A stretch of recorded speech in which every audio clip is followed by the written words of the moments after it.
বাবা একটু ধৈর্য ধরুন, একটু ধৈর্য ধরুন বাবা। সবুরে মেওয়া ফলে, তাই না বাবা? আমরা অনেক কিছু আশা করি। কি আশা করি? একটা ফল গাছ বললাম, আশা তো ফল খাবো, কিন্তু এত তাড়াতাড়ি আশা করলে সেই ফল ভালো হবো না। সবচাইতে তাড়াতাড়ি হয় কলা গাছ, একবার ফল দিয়ে তার মৃত্যু হয়। হ্যাঁ, আর একটা বেল গাছ, একটা বড়ই গাছ। আমার রাসুলের বড়ই গাছ, যে বড়ই গাছ, এটা কত বছর ছিল, এটা অনেক দিন খাওয়া যায়।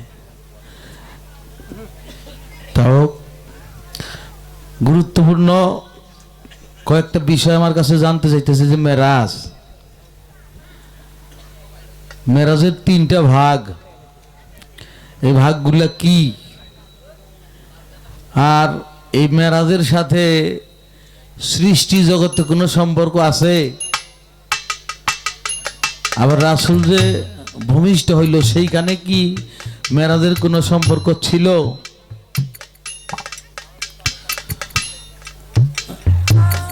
আছে। এখন মেরাজ অর্থ কি, এটাকে ভালো করে জানতে হবে। মেরাজ অর্থ হইল ঊর্ধ্বগমন, একজনের সাথে আরেকজনের সাক্ষাৎ হওয়া, দিদার লাভ করা, সিঁড়ি বেয়ে উপর দিকে ধাই করা, একটার ভিতরে আরেকটা প্রবেশ হয়ে যাওয়া। এখন মেরাজ তিন ভাগ। হাদিস শরীফে আসছে মেরাজ, ইরাজ, ইসরা তিনটা ভাগ রইয়া যা। আরে এই তিনটা ভাগ হয়, তার তিনটা কারণ রয়ে যায়। সৃষ্টি জগতে মেরাজ হয়েছে কিনা? অবশ্যই হয়েছে। আমাকে ব্যাকেরই হয়েছে, মনে আছে কে? করলেন আমাকে ব্যাকের হয়েছে। কি ব্যাকেরে?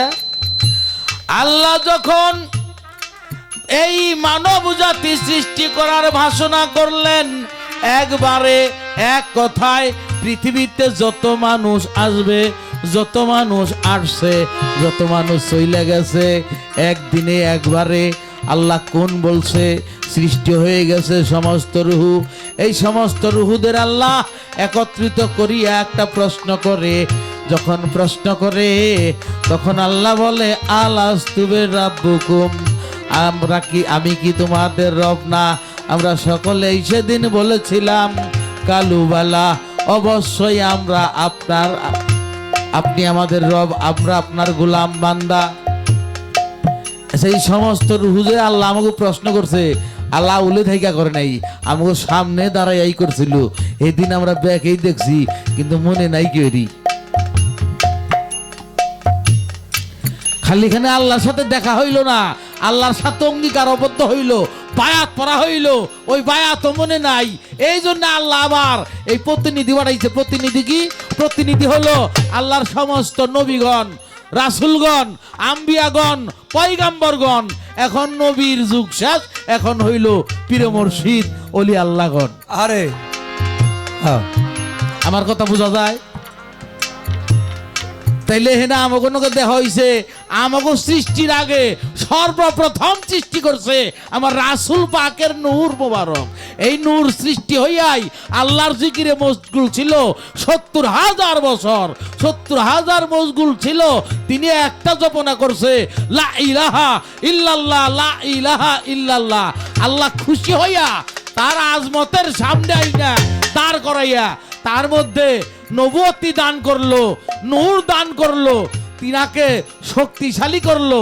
শুধু তাই না, তার সেই নূরকে ভাগ কইরা কিছু জিনিস সৃষ্টি করলো। কি জিনিস সৃষ্টি করলো? এটা ভেজালে বইরে গেলাম, এমন জায়গায় প্রশ্ন করছে, এটা তো তোমায় আমি হজ করবো। উল্টা করছে না, উল্টা করে নাই, উৎসাহিত প্রশ্ন করছে, করতে পারে। সেখানে আমি সংক্ষেপে বলতে পারতাম, ওইখানেও আল্লাহর সাথে আমার নবীর সাক্ষাৎ হয়েছে। কিভাবে? যখন এ আল্লাহকে ডাকছে, কি বলছে? হে আল্লাহ, তুমিই একমাত্র প্রভু, তুমি ছাড়া আর কোনো মাবুদ নাই। এই কথা বলছে কে? এ কথা বলছে আমার রাসূল। খুশি হইয়া আমার রাসূলকে আল্লাহ বন্ধু বইলা গ্রহণ কইরা আল্লাহ নিজে বলছে, কলম লেখ মুহাম্মাদুর রাসূলুল্লাহ। এটা পুরস্কার দিছে। এই পুরস্কার এই গুরু ভক্তের দরবারেও পাওয়া যায় যদি গুরুর হইতে পারে, নইলে না, নইলে খালি আহা আর যাওয়া। একজন বয়াত করছে 20 বছর হইছে, যায়া রাহে যায়া রাহে। আরেকজন বয়াত করছে 1 বছর হইছে, দয়াল ডাক দেখো বাবা তুমি অমুক দিন আইছো। গেছে, যাওয়ার পরে কয় বাবা তোমার যা দিছি, তুমি যা পাইছো, পাইছে কিবা করিয়া? কর্ম দিয়া পাওয়া যায় না ভাই, পাওয়া যায়। আচ্ছা, একজন বিহানে গেছে 8 না গেই নাই, 8 গেছে, কিন্তু পকেটে দেখা নাই, মাল পাবো না না দিব কেউ 5 কেজি মাংস না, বেগ বুঝাই করবো কি দেয়। আর একজন গেছে 5 মিনিট, আইতে 5 মিনিট, ফোনটা কইছে কচাই 5 কেজি মাংস দাও, এই অমুক এটা দাও, এটা তো সব রেডি করতে হচ্ছে। গেছে আর আইছে, তার টুপলা বুঝাই, বাল আছে, টাকা আছে। এই গুরুর দরবারেও তাই, এখানে তারা হুরার বিষয় নাই। যার করণ যেমন তার প্রাপ্তি তেমন। আল্লাহর কাছেও তাই, যার করণ যেমন তার প্রাপ্তি তেমন। আবার খালি এটা হই না, খুশি হন না। কিছু কিছু ব্যাপার আছে, গুরু নিজেকে, এই কিছু কিছু ভক্ত আছে তার মাল ধন পাওয়ার যোগ্য আছে, দিছেও কিন্তু কয় না। কয় না কেন? পরে ভালো লাগে, পরে কাছে রাখতে চায়। এ হে খালারা কথা কই না। যেমন বড় পীরের দরবারে একজন বাবুর্চি ছিল, অনেক বৎসর হয়ে যায় দরবারে বাবুর্চি গিরি করে। ওই দরবারে থাইকে দেখলো ডাকাত অলি হয়ে যায়, সুর অলি হয়ে যায়, কত মানুষ দরবারে আইসা আইসা অলি হয়ে যায়। আমি বিনা পয়সায় চাকরি করি, আমারে কোনো দিন কোনো কিছু দিল না। এই ভাবনা কার? ওই বাবুর্চি। এই বাবুর্চিরে ভাইবা তো হঠাৎ করে 3 জন মেহমান আসছে আমার বড় পীরের বাড়িতে। বড় পীর বলছে, আহারে আল্লাহর 3 জন অলি আসছে। আচ্ছা, বড় পীর যদি অলি কয় তাহলে তাকে মিথ্যা? অবশ্যই তারা আল্লাহর অলি। এই 3 জন পাইয়া ওই বাবুর্চি কয়, নেতো রইলাম কোনটা তো দিল না, এই 3 জনের নাকি জামগা। আরে হাসাই করে ওই বাক্সা করে চড়া খাইছে, কিন্তু বাবুর্চি দেখছে 3 জন রে। ওই 3 জন কিন্তু বাবুর্চিকে দেখে নাই। ওই 3 জন যখন বাড়ির থেকে বিদায় হয়ে যায় সন্ধ্যার সময়, ওই বাবুর্চি পিছন পিছনে রওনা দিছে, সারা রাত হারছে, জঙ্গলের ভিতরে চলে গেছে। তখন খেয়াল করছে ওকে পিছে জানি কে রাঠে। তখন চাইয়া দেখে একটা লোক বলে, কি হয়েছে তুমি আমাকে পিছে? আপনাকে পিছে থাকুন।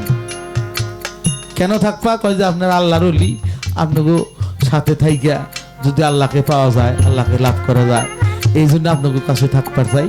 কয়তো থাকুন। কয়তো থাক মুঝে তা এই যে আড়ন ধরছুন আপনারা, সারাটা রাত পার হইলো এই জঙ্গলের ভিতরে, আপনার খিদা নাগে না? এই কথা কইতাছে কেনা বাবুর্চি। হ খিদা তো লাগছে। ওই বাবুর্চির কথা, খিদা তো লাগছে। তাহলে কিছু খাবার নাকবো না? কয় খাবার তো নাই, সাথে কি করি? তখন ওই একজনে কয়টা রাগ খাবার ব্যবস্থা করতেছি। তো নুমুরা খাবাই বৈশা তো কইলো যে আল্লাহ কিছু খাবার দাও। তো দেখলো যে কিছু শুকনা রুটি আর ওই ভাজি ভুজি আইছে। খাইলো তো হাই রে হাই রে, বাবুর্চি কইতে কিরম আল্লাহর ওলি, কিছুই নাই এই জঙ্গলের ভিতরে, আল্লাহর কাছে চাইছে রুটি ভাজি আইসা পড়ছে। তখন হোস করে আপনাদের রুটি ভাজি আল্লাহ কি কই আল্লাহ বাবুর্চি হোস করে কয়, হা হা এটা আমাকে কোনো কাম না। আমরা এই বড় পীরের দরবারে একজন অলি থাকে, বড় পীরের নাম নিতে তো সাহস পাই নাই। তার একজন বাবুর্চি আছে, তারই রুচিলা করে চাইছি যে হ্যাঁ আল্লাহ বাবুর্চি রুচিলা আমাকে কিছু খাবার দাও, এই জন্য রুটি আর ভাজি দিছে। বাবুর্চি কে তো আমি আর কোথায় কিছু বাবুর্চি আমি হাই রে হা, আমার কথা কইয়া উঠিয়া নে, তাইলে আমার মুর্শিদের কথা কইলে না জানি কি, তখন কইলে রাখেন দেখি কি এর বাজিদার উঠি কামু। ওই নিজেই কইছে আল্লাহ আমার বড় পীরের দোহাই দে কই আমাকে খালি বাজিদার রুটি খাওয়া ভালো লাগবো, একটু মাংস টাংসের ভালো দেখে গরম পোড়া মাংস হয়ে গেছে। আরে বেটা 20 বছর রইছে তারপর আউলি বানাই দিছে তো কি, কিন্তু বড় পীর কয় নাই গোপন রাখছে। আরে কেন? ভালোবাসার মানুষকে দূরে সরাইতে চায় না।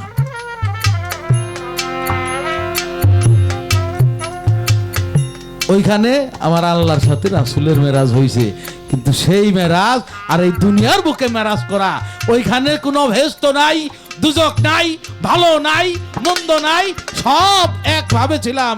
কিন্তু জগতের মধ্যে যখন আসছি তখন কি হইছে, আমার মধ্যে নফস হইছে, আমার সাথে খান্নাস যুক্ত হইছে।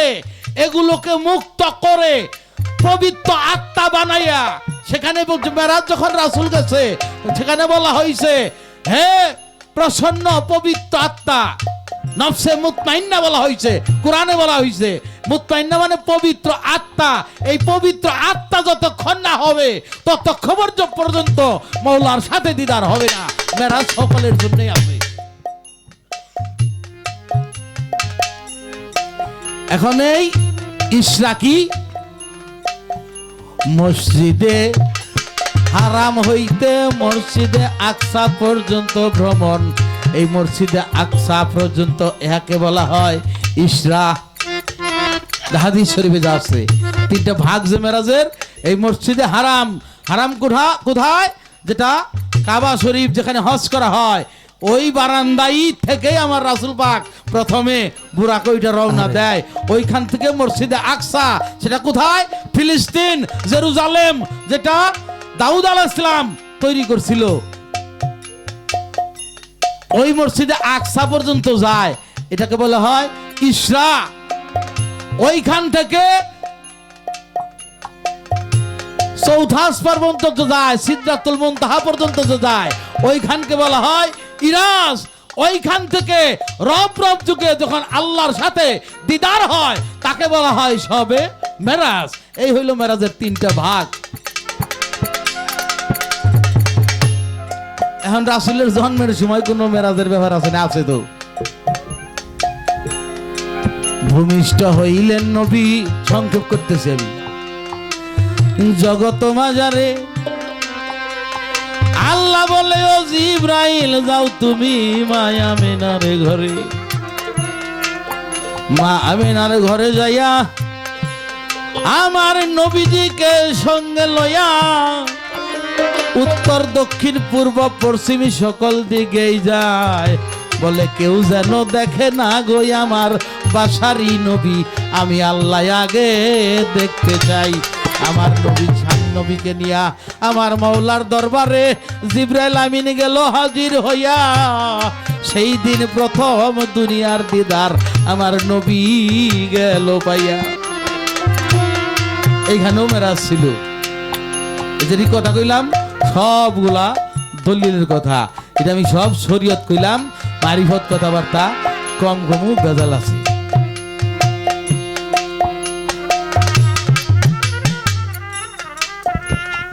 এখন মেরাজ যেই দিন গেল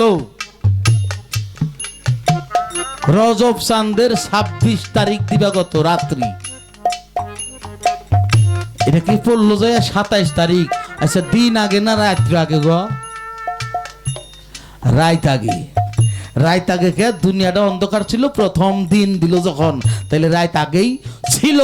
এই জন্যে এই যে আমাকে যে বাংলা যে হিসাব করি আর ইংরেজি যে হিসাব করি, এটা রাত 12টার সময় তারিখ বদল হয়। আর আমাকে আল্লাহর হিসাবে তারিখ বদল হয় বেলা ডুবার পরেই। এই জন্য আমাকে যে পীর মুর্শিদরা যে অনুষ্ঠান করে, যেই দিনকে চাঁদ উদয় হয় ওই দিন 1 তারিখ ধরে, 2টা হিসাব করে। আবার কেউ কেউ পরের দিন ধরে, কিন্তু অরিজিনালি হলো যেদিন উঠলো ওই দিন 1 তারিখ। কি বিশ্বাস? কারণ ওই রাত হইলো ওই যে দিন পাল্টে গেছে গা, শুরু হয়ে গেছে গা। এই জন্য 26 তারিখ দিবাগত রাত্রিতে, রাত্রি অন্ধকারের মধ্যে মেরাজ হইছে। 27 তারিখ কি বাবা? কি বেয়া দিন? চাঁদের 27 তারিখ কি? অন্ধকার আমাবস্যা সকল কাজ কাম হয় দুয়ার মধ্যে। পিসাবেরা উরস দেয় চাঁদের 5 তারিখ 7 তারিখ 10 তারিখ 13 তারিখ। আর আল্লাহর সাথে দিদার হইল আমার নবীর, সেদিন অন্ধকার, কোনো চন্দ্র নাই। এত অন্ধকারের মধ্যে কেন? ও বাবা, প্রেম যখন করে এটা আঠে মাঠে করে না।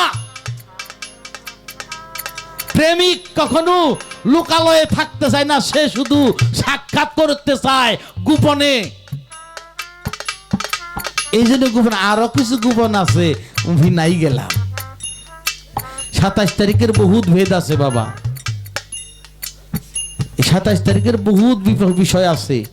সেই 27 তারিখ 27 দিন পর পর অমাবস্যা হয়, 27 দিন পর পর পূর্ণিমা হয়। আর এই দুনিয়া চলে এই চন্দ্র হিসাবে। কবেন কে এই যে মৌমাছি চাইক কাটবো না, সরষা ফুল হইছে চাইক কাটবো না, এরকম যে চাইক কাটে খালি পূর্ণিমা কবে। পূর্ণিমা হইলে আর সুবিধা হয়, ওই দিন মধু পরিপূর্ণ থাকবো। ওই 2 দিন গেলে আর মধু পাবো না, খালি খোলা। হ্যাঁ, এটা তো চন্দ্র উদয় থেকে 13 দিন পর পরে। কিন্তু আপনার আর একটা পূর্ণিমা আইতে ওই যে অমাবস্যা আছে মাঝখানে 27 দিন যাবো। এই যে মাছ মারে না, যে আমাকে সরকার বন্ধ দেয় না, ইলিশ মাছ মারা 22 দিন বন্ধ দেয়। 22 দিন দেয় কে? এই 22 দিনের মধ্যে একটা অমাবস্যা ফালায়, একটা পূর্ণিমা ফালায়। এই মাছেও ডিম ছাড়ে অমাবস্যা পূর্ণিমায়। এই যে মানুষ সৃষ্টি হয় এইটাও অমাবস্যা পূর্ণিমায়। তবে ওটা ওই চাঁদের না, এই দেহের চাঁদের।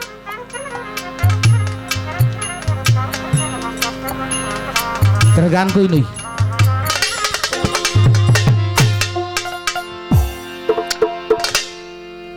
মেরাজে গেলেন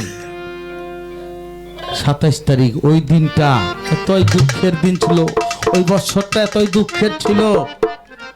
আমার নবী তায়েব শহর গেছিল ইসলাম প্রচার করার জন্য। আবু জেহেল আগেই লোক পাঠাই দিছে তায়েব শহরে, মোহাম্মদ যদি তায়েব যায়, যদি ইসলামের কথা কয়, নবীর কথা কয়, আর মাইরে ভালাবা। তায়েব শহর যাইয়া আমার দয়াল নবী ডাকতেছে, ও তায়েববাসী এদিকে আসো। নবীকে তো ভালোবাসতো সবাই। আসছে, আসার পরে বলে, তোমাদের কাছে আমি তো ধন সম্পদ কিছু চাই না, আমি তোমাদের কাছে একটা জিনিস চাই। তোমরা মুখে পড়ো লা ইলাহা ইল্লাল্লাহু মুহাম্মাদুর রাসূলুল্লাহ, আমি আল্লাহর নবী।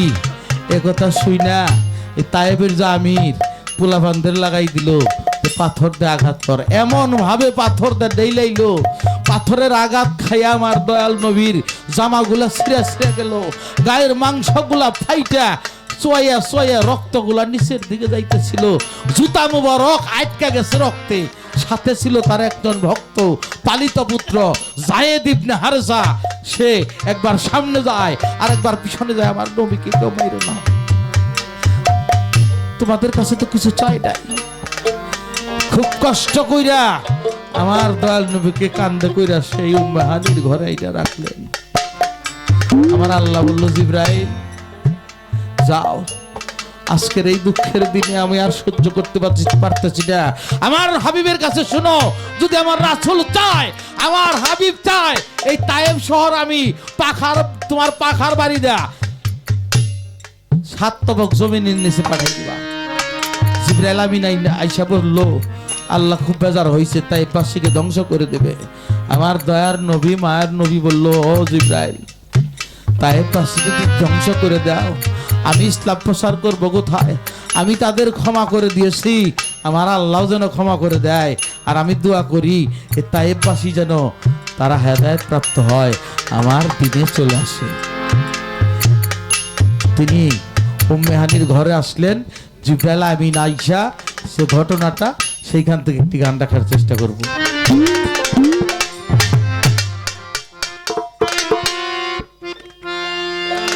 মেরাজের কারণে সপ্তম আসমানে আমার নবীকে দাওয়াত দিলেন কাদের গনি গো, মেরাজের কারণে। আচ্ছা, আমার এখানে ফরিদ পিসাব আছে, উজ্জ্বল পিসাব আছে, তার একটা ভক্ত যদি কোনো আঘাত পায়, কষ্ট পায়, এই সংবাদ যদি তারা পায়, তারা কি থাকতে পারবে? নিজে ছুইটা যাবে, নইলে খবর দিবে তাড়াতাড়ি আসতে গো। কেন? মুর্শিদ যদি তার পাশে বৈশা তাকে একটু বুকে জড়াই ধরে, তার সমস্ত দুঃখ বেদনা জ্বালা সব মিটে যাবে। আল্লাহ বাবা, আমার আল্লাহ বলল, আমার হাবিবের এই কষ্টের সময় আর দেরি করি না, তাকে তাড়াতাড়ি নিয়ে আসো। আমি তাকে বুকে নিয়ে তার হৃদয়টা জুড়িয়ে দিব, আমি নিজেও হৃদয়টা জুড়াবো।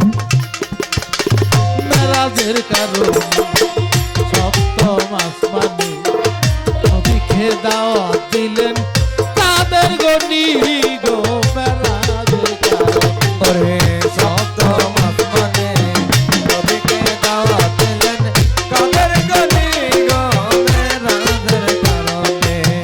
সপ্তম আসমানে নবীকে দাওয়াত দিলেন, কাদের গনি গো মেরাজের কারণে।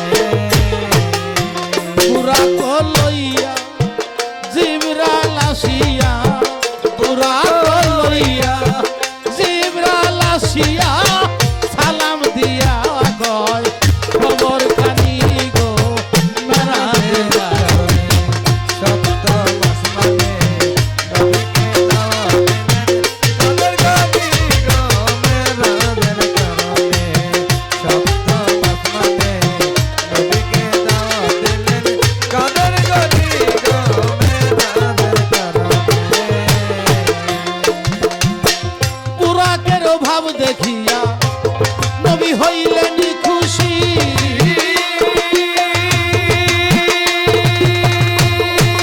মৌলার কাছে যাইতে এখন প্রাণটাই উদাসী। ওরে পুরাকের ভাব দেখিয়া হইলেন খুশি,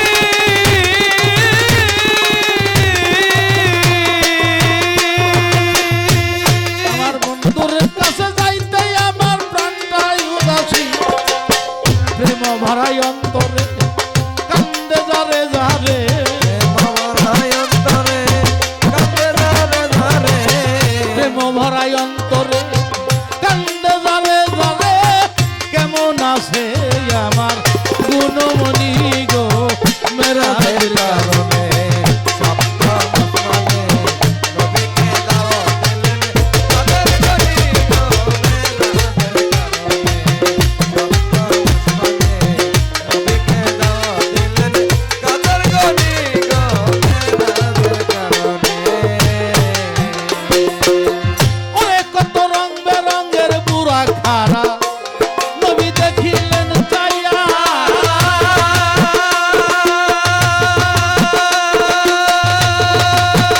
অবাক হইলেন নবী ওই রূপ হেরিয়া।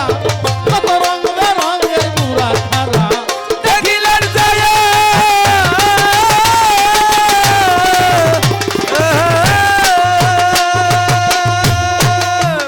অবাক হইলেন নবী ওই রূপ দেখিয়া। বুড়াকের গঠন মুক্তা মায়ের মতো, বুড়াকের গঠন মুক্তা মায়ের মতো। বুড়াকের গঠন মুক্তা মায়ের মতন।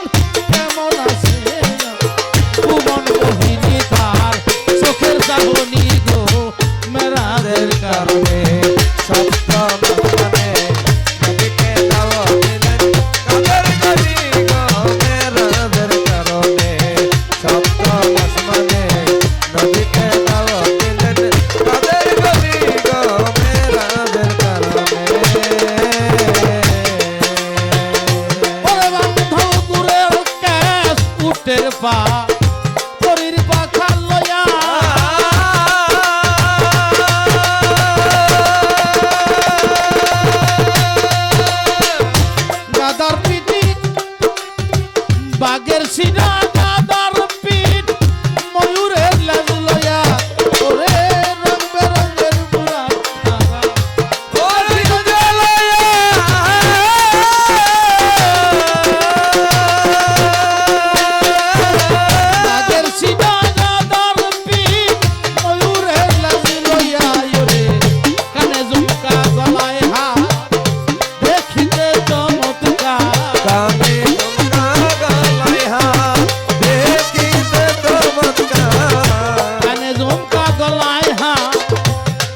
দেখতে চমৎকার নাকে গহনা নাই ভুবন মোহিনী গো মেরাজের কারণে সপ্ত আসমানে নবীকে দাওয়াত দিলেন কাদের গনি গো মেরাজের কারণে সপ্ত আসমানে নবীকে দাওয়াত দিলেন কাদের গনি গো মেরাজের কারণে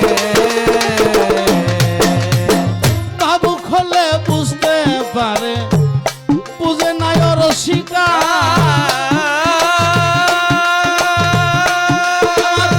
নবীর প্রেমের প্রেমিক যারা তারাই তো টের পায় ওরে ভাবু খোলে বুঝতে পারে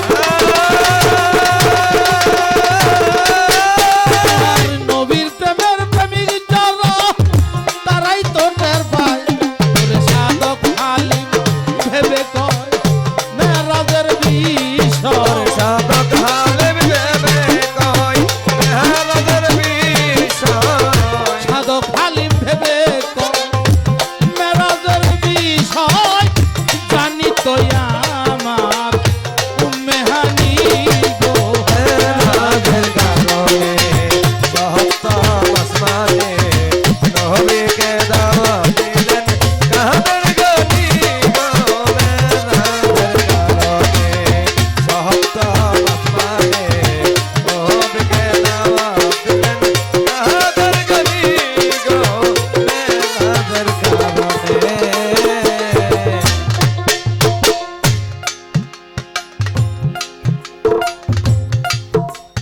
এই যে বিষয়টা মেরাজের যে বিষয়টা আমি বলার চেষ্টা করলাম এখন